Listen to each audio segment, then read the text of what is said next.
everyone, and welcome back to the 9th and final episode of my Painting the Thousand Torii Gates series. I know you probably thought this day would never come, but here we are. I'm finally finishing the painting after almost a month, I think, of not working on it. And the reason I've been putting off this episode for so long is because of this lettering. I was debating whether or not I would do it for most of the time that I was painting this, but when I was looking at this, trying to prepare to do this episode, I was like, I think it needs the lettering because it's just kind of flat without it, and the painting really needed something to complete it. Like, it needed detail. Right now, it kind of looks just like straws or like pencils just lined up there, but like flat pencils that were taken by like a camera that's super bad and really blurry. So I thought that if I put lettering on the pencils, it would make them look more like pencils, but they're not pencils, they're columns of shrines, but you get the idea. So here I am.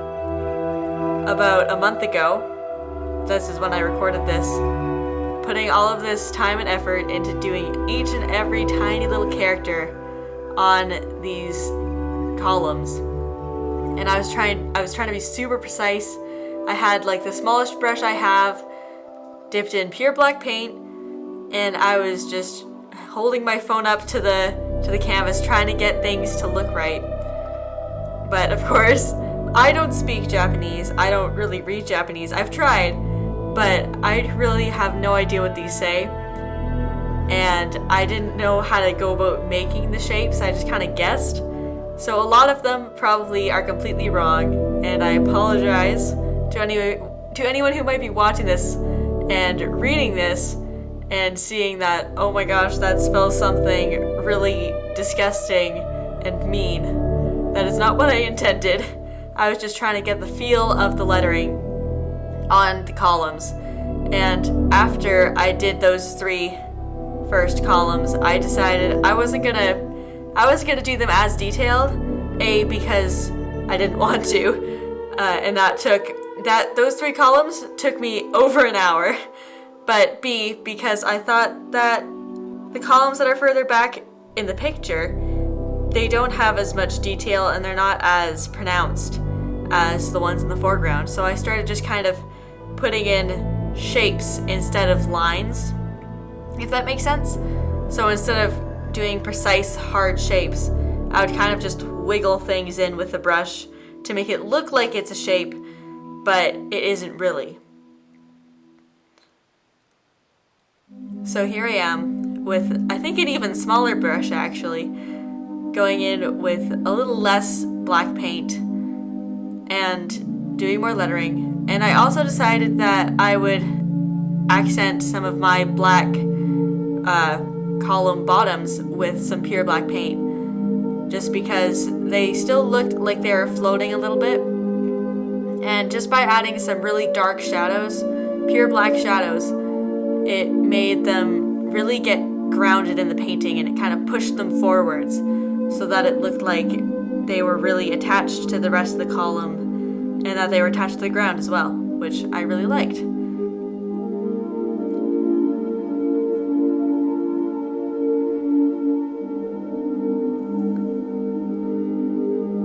And I'm now doing some work on my friend's shirt. Again, just adding more dark shapes onto it because, again, it was just kind of flat.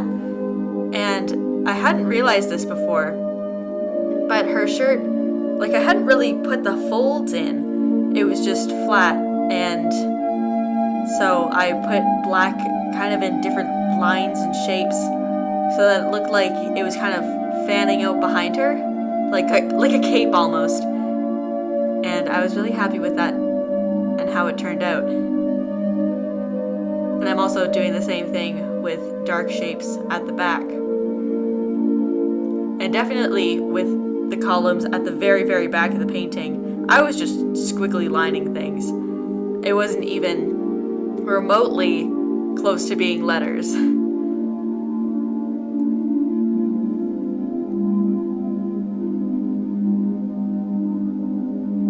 And I was trying to blend things in to make them look not quite as harsh sometimes, because some of the letters are actually wearing off of the columns, and not all of the paint is still in the grooves, so I tried to make it look like they're getting worn down.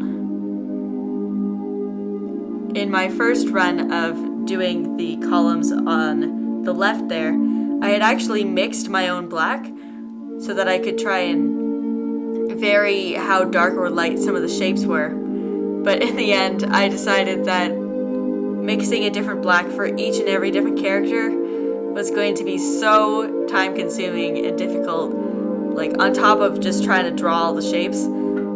So I just used out of the two black. And I think if I had done anything but that, it would not have been as effective. But to try and combat how insanely dark it was, I did glaze everything with a whole lot of Pyrrole Orange, just to give it that one last orange feel to the painting.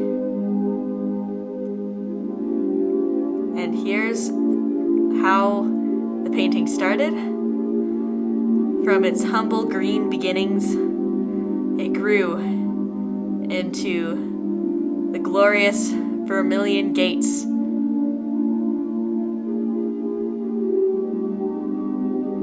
And there we have it.